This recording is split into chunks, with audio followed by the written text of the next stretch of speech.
My name is Celie Halzel, and I was born in Radowitz, Romania, And where are you living now? living in Florida now. Why did you decide, to come to this interview? I know you do a lot of these where you tell your story. I was just wondering, why you do that. Well, many of the Holocaust survivors have passed away, and this is my way of trying to keep the Holocaust alive, and as just put out correct information as far as possible. How old were you when your town was invaded? I was only about 3 years old when we were invaded and actually told to pack our bags and report to a certain area where we were loaded onto cattle cars. Given that you were so young at this time, how can you tell these stories today?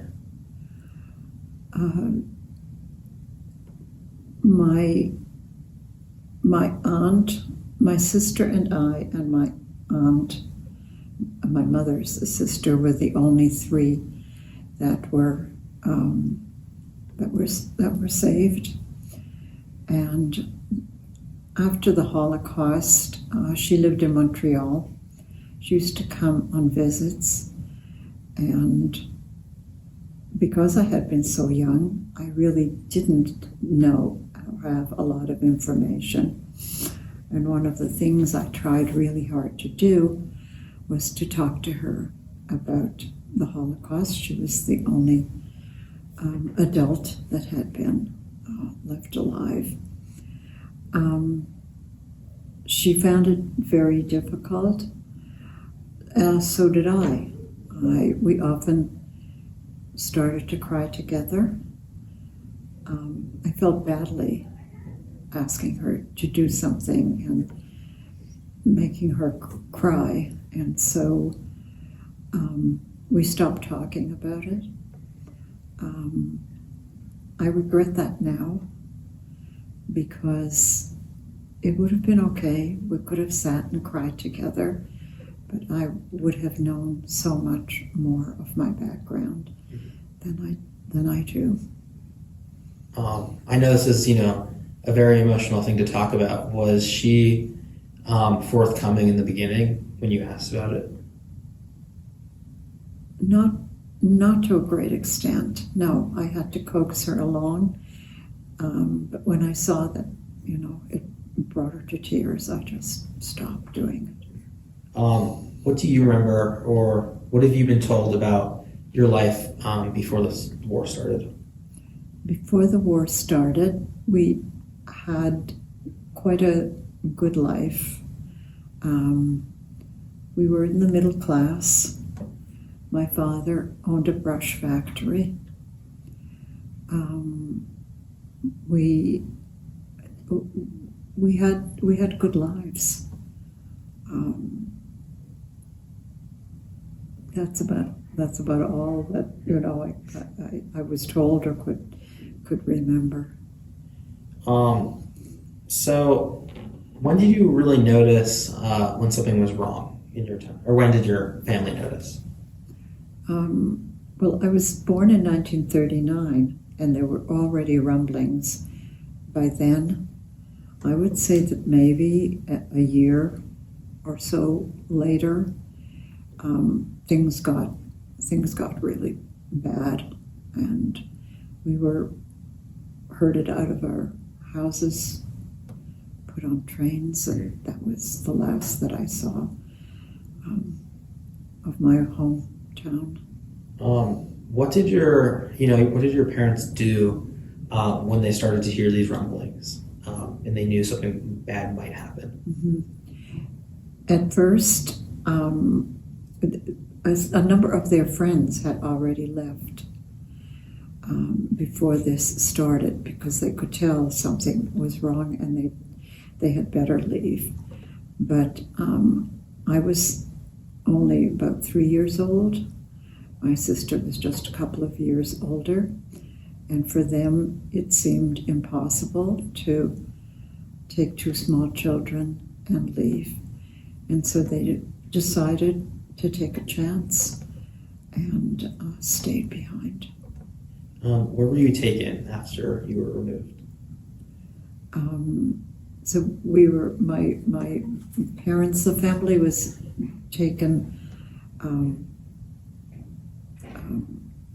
actually to a train. We were taken away as a group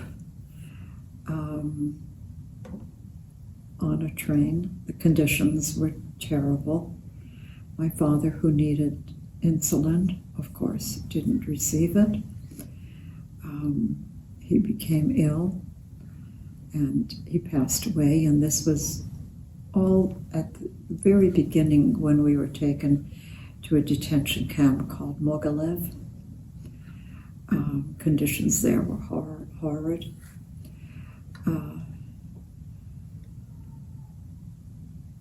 My father passed away because he didn't get his medications. My mother soon passed away because she contracted a terrible disease that she couldn't fight off.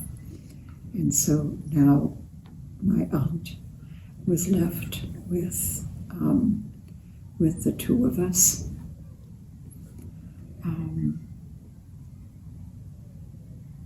We were taken to the concentration camp of Mogilev, where we stayed with my aunt. How old were you when your parents passed away? Probably, maybe I don't know, I was 3 years old, my sister was 6 years old. And what were those, what were the conditions like in the camp? The conditions were horrid. The food consisted of water with some sort of was called a soup, and not very appealing, not very. For that, a member of the family had to line up each day and stand in the cold could be for hours to get a small bucket of what they called soup, I guess. I do remember one time my sister, who probably might have been about 6, 7 years old, there was no one else who could stand in line, and so she was the one standing for a long time. It was a cold, wintry day. On the way back to where we were, she slipped and fell, came in crying because she felt so guilty that, as bad as the soup was, that night there would be no food at all. She felt very responsible. Do you know what it was like for your sister and your aunt, taking care of you? I'm amazed at how well they both took care of me. My aunt had never married. She had never had her children of her own. And yet when my parents were taken away, my mother handed us over to her, hoping that she would be able to save our lives. And she did. She did, until one day the train had stopped. I don't know exactly where it was at the time or how far from our home it had traveled already. And my aunt, I'm amazed with the fact that before she left, she took some jewelry of hers, and she must have taken addresses of family in America, which to me was amazing because that absolutely saved our lives. But the train stopped along the way, and she went and she bribed a guard with the last of the jewelry that she had left. Miraculously, he let us off the train, and even more miraculously was that she managed to get us back to our hometown.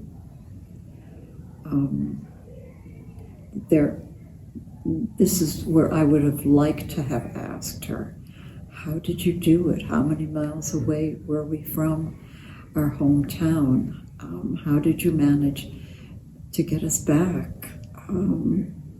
Obviously walked. And she just was unable to speak about it once we returned back to our home. At that time, you were no longer in the camp. What was life like at that point? Well, miraculously again, she managed to find us a place to live. She immediately wrote letters to family in New York, who passed them on to family in Canada, that we were alive. Is there any way that they could get us, to Canada? And eventually we were able to, through the help of family in Canada and in the United States. How old were you when you came to Canada? I was about 6 years old. Do you remember any of that coming to Canada? How it felt? Well, the amazing part of this is that though I don't remember a whole lot before, I remember from the time that I stepped off the ship. This was a ship that troops were transferred from place to place that we had been on. It was the middle of winter. It was very, very cold, plus the fact that my aunt could not come with us. This was a ship totally filled with orphans and traveling to Canada. My aunt had to wait for quite a while longer before another ship came along, and she was able to make the journey. What was your question just now? I think I've forgotten. No, that was it. That was yeah. it? Okay. How you felt coming to Canada. And let me tell you a little bit more, because this was, so I remember very little before all of this, but I remember I had a cousin who had come over before the war had started, come to Canada. This is to whom she was, this was who she was corresponding with, telling them that the three of us had survived, and could he please do something to get us out. Immediately he called together the whole family in Canada. He gave each one of them a job to do. We were still in Romania. I just found out this recently. He told his brother Joe, who had a grocery store, was to send groceries periodically because we had no food, we had no money. Another aunt and uncle had a clothing store. We didn't have much to wear. She sent us nice warm clothes. Another one it was to call Hyas, who was in charge of getting people to where they wanted to go, but to call them at least 2 or 3 times a week and make sure that when a ship came available, we were on it. So finally, when the boat came available, only the 2 of us could go at that time. She had to wait behind. The trip probably took a couple of weeks. My sister, who at that point probably was about 9 years old, she became like a mother to me, looking after me on the ship. I was a crybaby. I still am a crybaby. I have to tell my family, and I have to announce it when they see me cry, don't worry, these are happy tears. But she was a little bit stronger than I was, and she would say to me, stop crying, stop crying. But she was just wonderful. I mean, young herself and taking care of me. Finally, we reached Halifax, Nova Scotia, Canada, and the uncle who had been the one who was in charge to tell everybody, you send food, you send clothing, you do this, you do that. He and his wife were standing at the pier, and the boat docked. They came to the pier with warm coats, boots, because it was very, very, very chilly, and greeted us, brought us back to their home. And eventually, even though this cousin was 60 years old himself already, and his wife was 50 years old, also never had her own children, we stepped off the boat, we walked into their home, and we became like their own children. When you stepped off that boat and you saw, all your cousins, what were you thinking? I know at this point you were in Canada, you were free. Did you feel that you were free at that point? Yes, but being a scaredy cat, I was still, this was all new, these were new people, everything was brand new, and though I think, even though I was very young, I felt lucky, but a little bit nervous, just not knowing, what the whole thing was about, probably. What did that freedom feel like to you, or what did freedom, mean to you at that point, after everything you've experienced? I don't know if I was old enough to realize.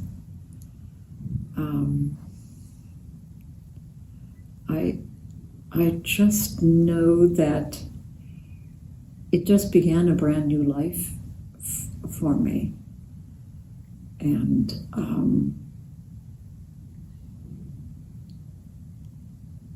I always being a scaredy cat, I was pretty scared about what was going on, but these people were wonderful. There was a lot of Canadian family who took to us immediately. They were just so very happy that we were saved. Everyone seemed to love us immediately, is basically how I remember it. And that was wonderful. There were scary times. I was starting school. I didn't know the language. I was Jewish. I basically went to classes, sat, didn't move an inch, didn't speak unless I was spoken to. I did have one incident where everybody during the day we had what was called recess. We went out to play, and one of the children in my classroom called me a dirty Jew. And to this day, I'm amazed. This was second grade, and he already knew that you called a Jew a dirty Jew. It scared me. I was very afraid. I ran home that day. I told my parents. My parents went to the school, saw the principal. I don't know what was said, what was agreed to or whatever, but it never happened again. But during the day when I went to school, I was in school. I was quiet as a mouse. I did what I was told to do. Didn't really talk much to anybody. I was very lucky that Halifax is a small city. There were a number of families with children my age. They welcomed me immediately. They became my friends. So we're in school. I just did what I was there for. After school was very pleasant because immediately I got together with my friends, and it was nice. It was fun. How did you learn English at this point? First of all, must have been at that point maybe about 7 years old. Young children learn a language very, very quickly. I was determined to learn English very quickly. My parents said, I didn't tell you that these people, this man and woman who took us off the ship, ended up adopting us very shortly after we arrived. She was a teacher. She had been a teacher. And it almost felt like, I think, the day that I entered their home, she said, "Girls, from now on it's English." I have to say that I never remember speaking much. What did I speak? Certainly not Romanian. Yiddish, I don't know. I think I just didn't speak. I learned English very quickly because I was young. We arrived, say, in December. By the end of the year, which was around March, April, I spoke English quite well. So after everything you've been through at that point in time, would you say that you were still proud to be Jewish? I was always proud to be Jewish. And how do you think you kept that faith alive, especially after what happened to you? Sorry. Take your time.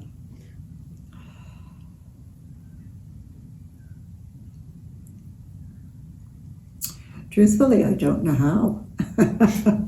My family were not Orthodox. They were conservative. We didn't keep kosher.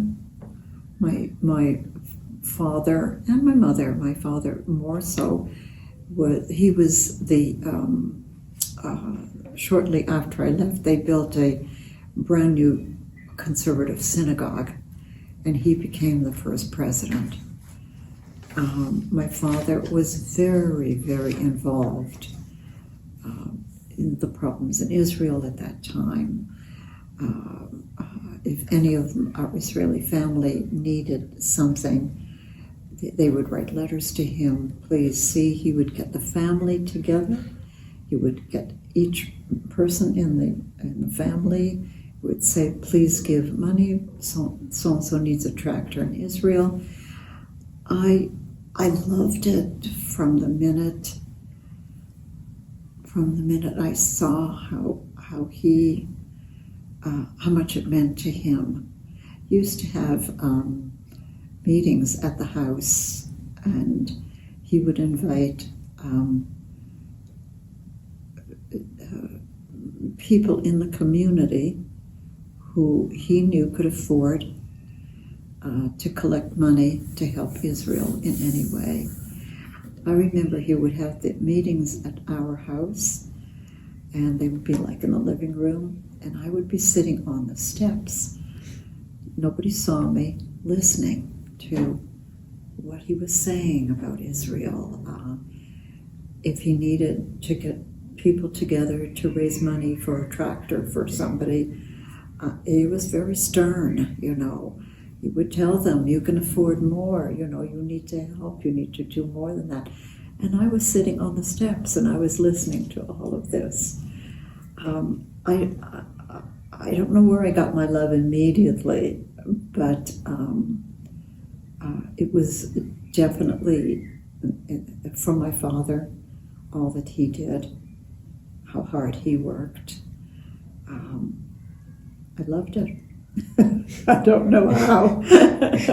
So you were always, interested in Israel and that type of stuff? Yeah. Did that at all correlate to what you decided to do down the line in your career? Absolutely.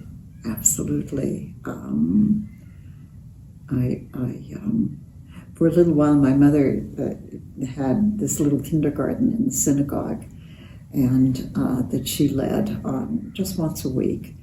And my mother and father were going on vacation. And my mother said, would you like to substitute as teacher for me? And I did. And I loved it. And I think that was really the beginning that I decided this is for me. And I became a Hebrew teacher. That's great. Is there any specific moment or story, as a teacher, as a Hebrew teacher, that you sort of look back on and reflect on?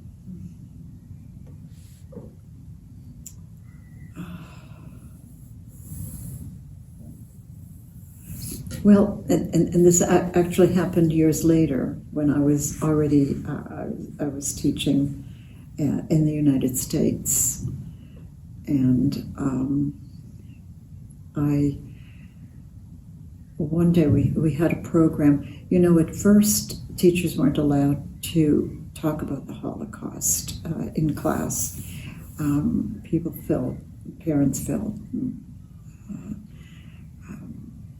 whoever was running the school felt that it would be too much for the children, to absorb. It would upset them. And then when people realized that some of the older people, Holocaust survivors, were beginning to die off, that they better start talking about it so it won't happen again. And unfortunately, I don't like what's happening in the world today with all the increase in anti-Semitism. It's very upsetting for me. It was Holocaust Remembrance Day, and we were walking. Let me just go back and see what point I wanted particularly to tell you.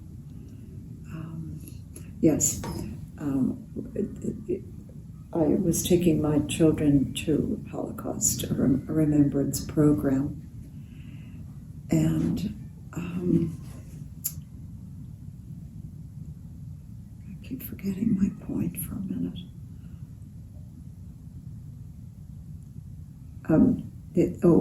I used to, once we were allowed to speak, I used to tell my children just short stories about the Holocaust and in my experience coming over to Canada. And I had told them the story of a sailor that was on the ship at the time. And my sister and I were trying to get to the dining room, and as we were going past him, he handed us 2 chocolate bars. Well, we had never tasted chocolate before, and so it was really very, very special. And the chocolate bar was divided into these little squares, and we would have a little square each day as a treat. And that's one of the stories I told my children one of the first times that we talked about the Holocaust in the class. We were allowed to talk about it.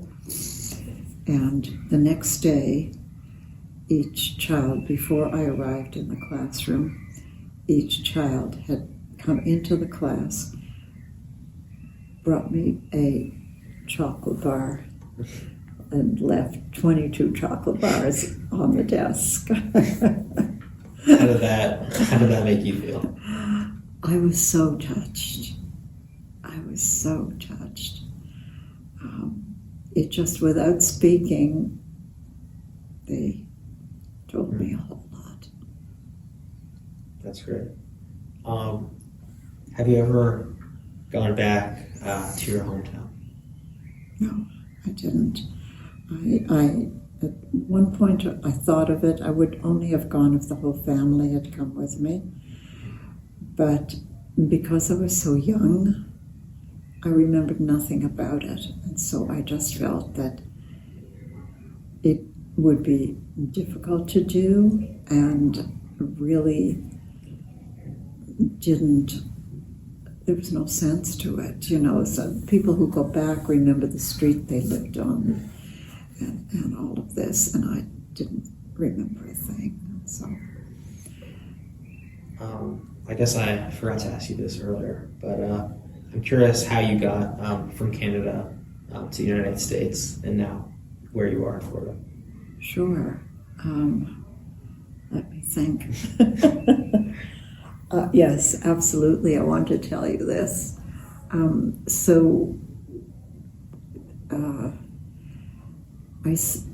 I studied in Montreal after I finished public school and decided that I wanted to go into Jewish education.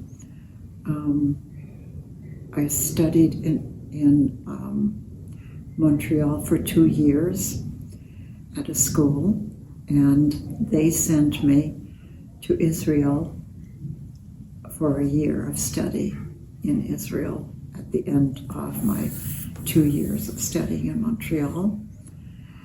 And I'm sure you know the word beshert. It's meant to be, something that's meant to be.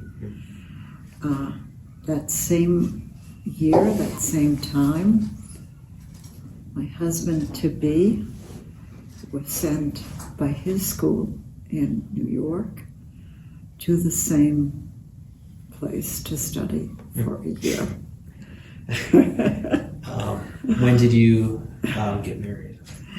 We fell in love that year. He had a year to go back to finish his degree. I went back to Montreal. I had a job there in one of the schools. And the following year we were married.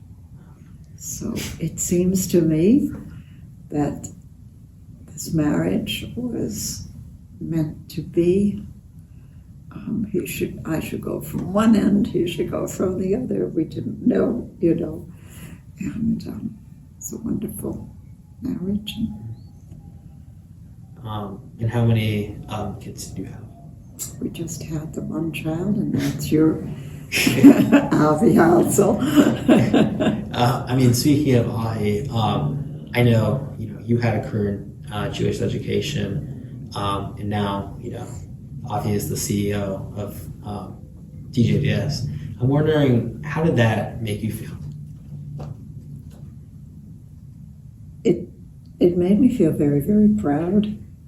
Really, I was so happy that as he watched us, because my husband was principal of day schools, that was his career also. I was the teacher. Usually I taught in the same school where my husband was a headmaster, I have to tell you a funny little story because I never liked to pronounce our last name Halzel. It just sounded so. You know what Halzel is in Yiddish.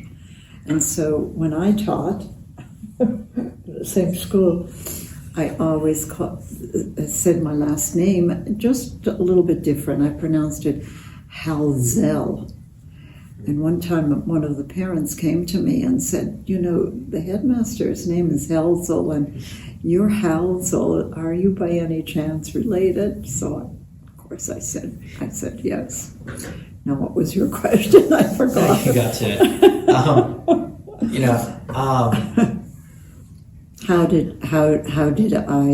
What did I think of Avi becoming a headmaster? I was very proud of it.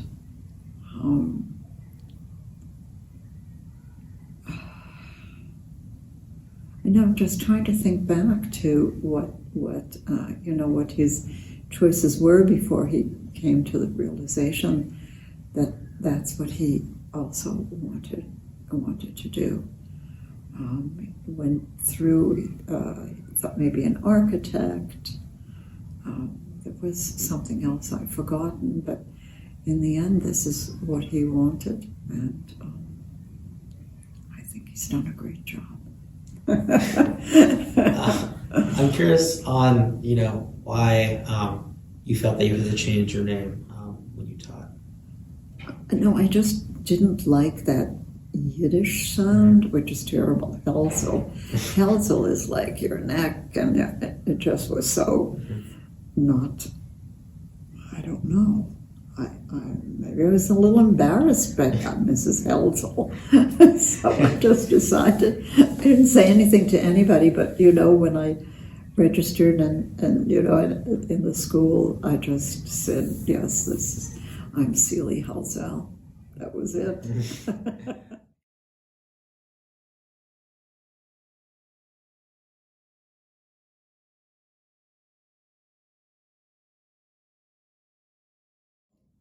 From your whole story, I'm curious if there's one specific moment or one specific message that you would hope someone watching this would take away from it. Yes. Yes. Let me just collect my mind.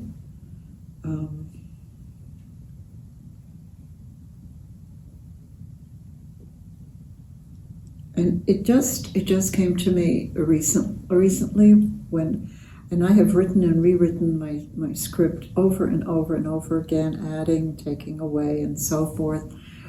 And just maybe a few weeks ago, I was at home, and suddenly I had the feeling that there's one more thing I needed to do besides writing and rewriting and putting everything that I remembered into the story. And that was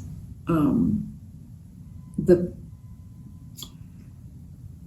names of the people who had helped for 3 years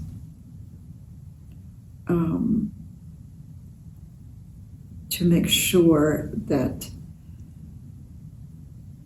to help bring us over to Canada. It wasn't easy. So for some reason, I needed to write it down. I needed to say it in the way I give.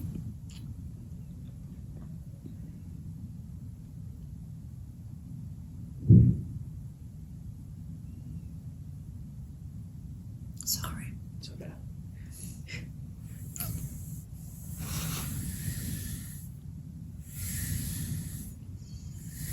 I give honor to you for what you did. You kept us alive.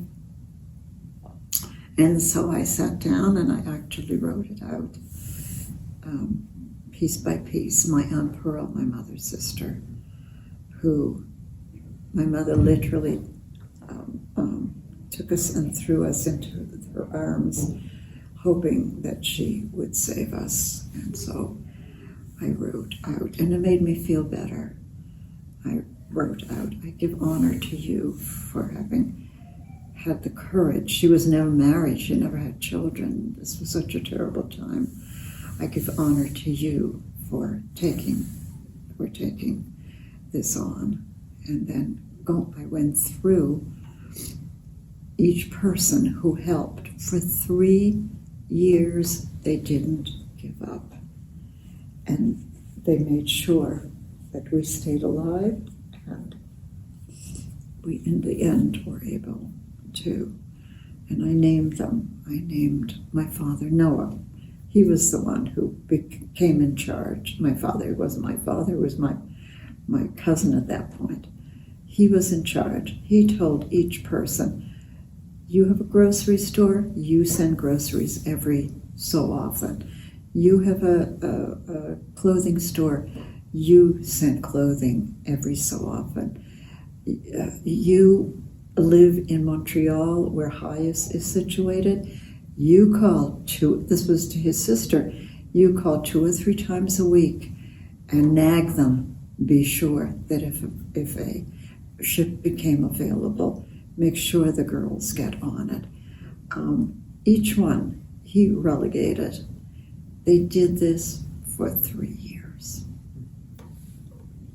I saw something that within 10 years, there'll be very little Holocaust survivors left. And I'm curious if you have faith in the next generation to pass on all these stories that are being told to the next generation and so on. I'm very nervous, if you want to know the truth. I don't like what's going on in this world. I never expected it to happen again. I never thought that anti-Semitism would rise up like that again. I'm particularly nervous and sad because this is your generation, and I didn't want it to happen to the next generation. You know, I'm sad, I'm unhappy about it. I'm worried about it. Not for myself anymore, of course, but for all of you. So, do you have faith that these stories will continue to go on?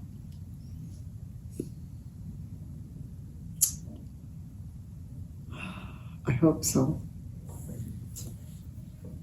I really don't know.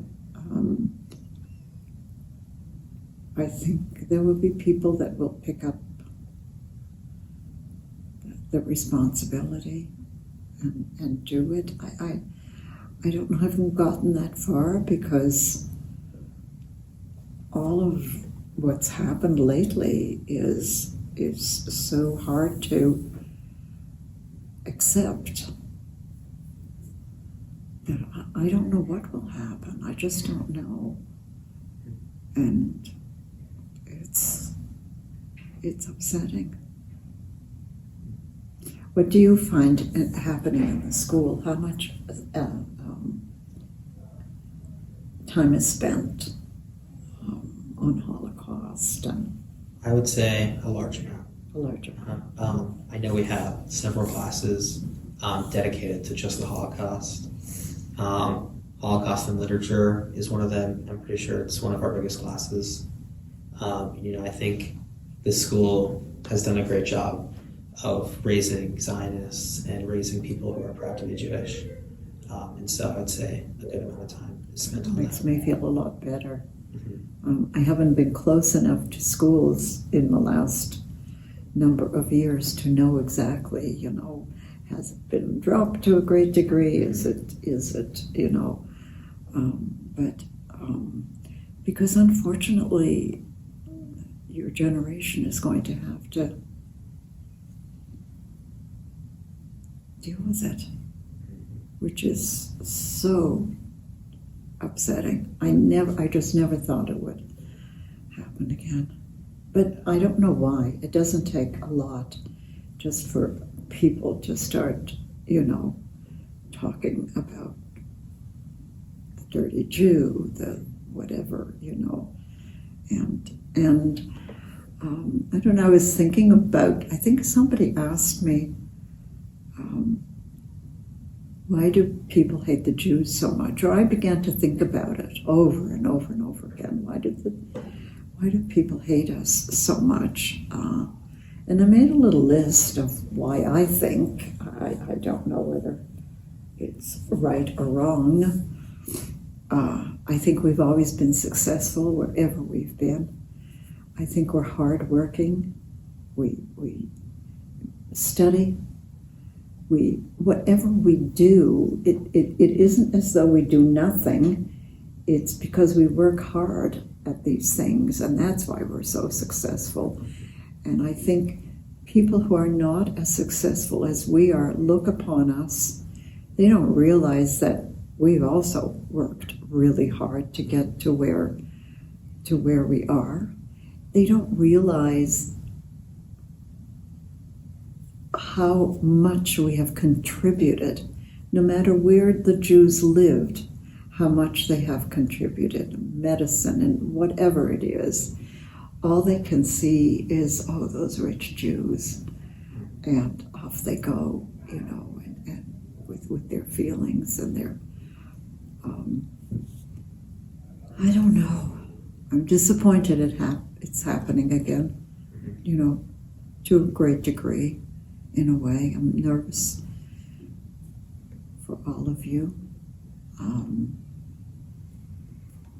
What would you say to someone who's facing anti-Semitism right now?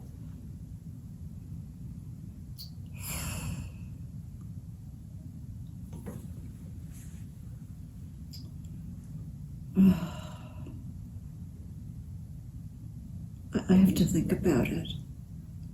It's amazing that I can't think right away what I would say. I don't know. I'm so caught up in it happening that I haven't gotten beyond that. I can't get over that yet. I don't know. That's terrible of me. I don't know. It's like I should know. I'm not there yet. I'm still back there where I can't believe that it's happening again. And so I guess to say what should be done about it,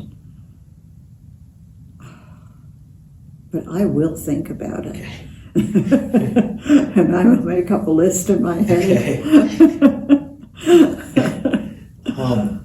A phrase that's been used a lot is never again. Right. I'm curious, what does that mean to you, if it has any special significance?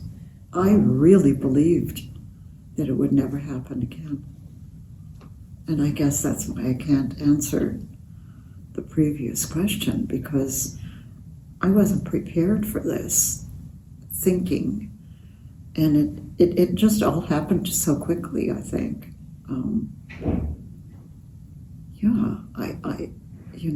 I used to think never again. And then all of a sudden everything is turned upside down again for me. I know I'm nervous. I know I'm sad about it.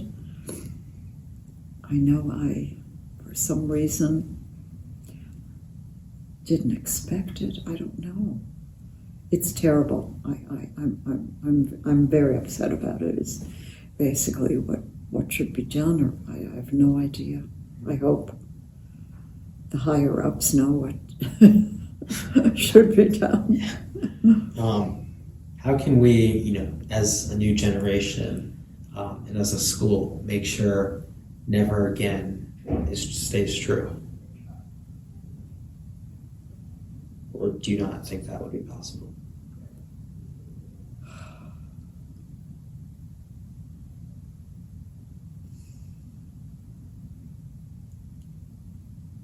I'm so far into, I used to think never again, and I was so convinced. And because this has come upon me, I don't know if I'm the only one, as, oh my God, this can't be happening. That, I don't know. I don't know. I hope those who are higher up than I am have been thinking and planning and expecting and getting ready for, but I haven't. This is totally unexpected, unwanted. I don't know. Is there maybe a particular message from your story that you've given that's especially important to hear now?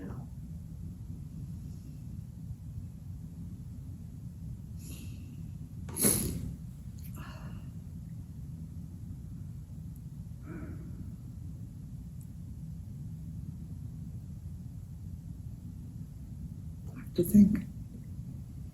Take your time.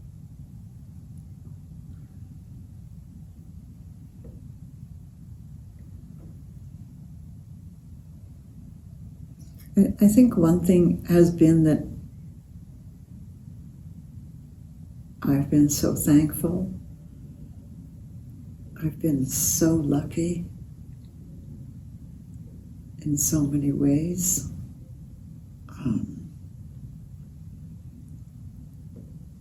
I just thought it would always continue.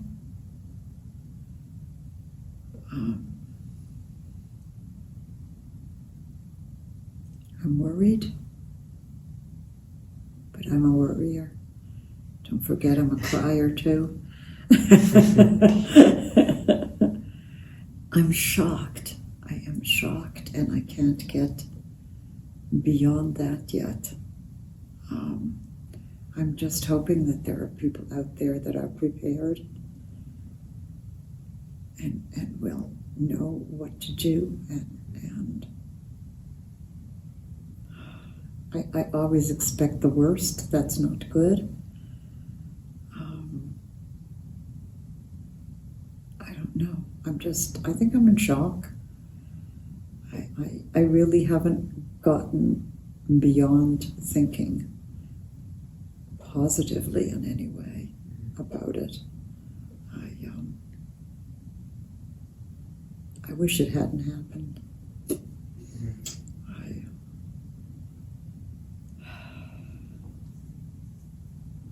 I don't know.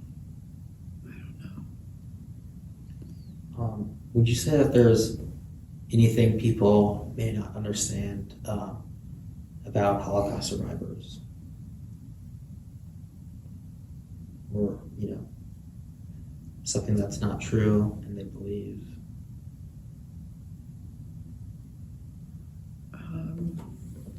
Well, I think at first the whole thing was like unbelievable.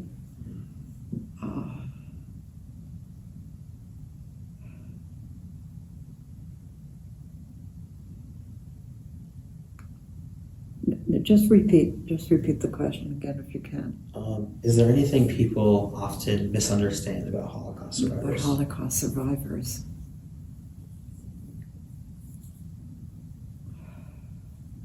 I don't know, maybe at first that it was all, just made up because it just couldn't happen. I think people have been pretty kind about their feelings for Holocaust survivors. Even though it's hard for them, if you didn't go through it, it's hard to understand. It's hard enough if you went through it. If you didn't go through it, I think it's harder to understand. If you could tell the world one thing, maybe, anything, what would that be? I think it can be a beautiful world. I have found it a beautiful world. I've been able to forgive the world and make a good life for myself. I have to remember that out of 6 million, I was one of the lucky ones. I hope, having gone through this, I've given back to the world some way.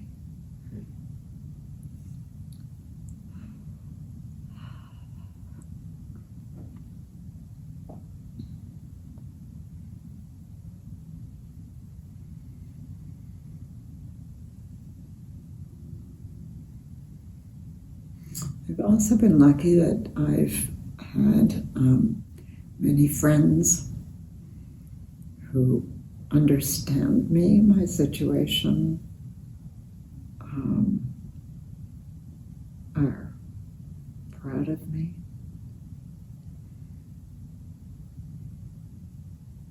Think positively. All those things have made me really feel very good. I hope I've deserved it all. If you don't mind me asking, I'm curious if you have any guilt that you are one of those 6 million that survived.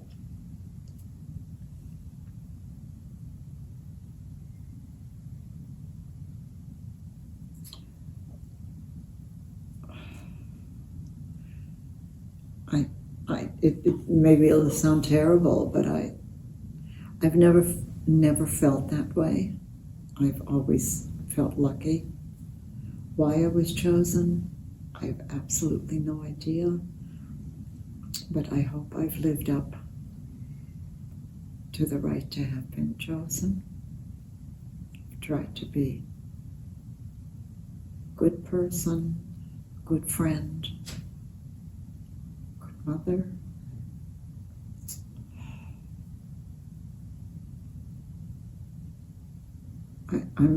I don't feel guilty. I feel angry at those who did it. I don't think it was a little 6-year-old child's fault in the least way. I just happened to have been at the wrong place at the wrong time. But no, I refuse to feel guilty.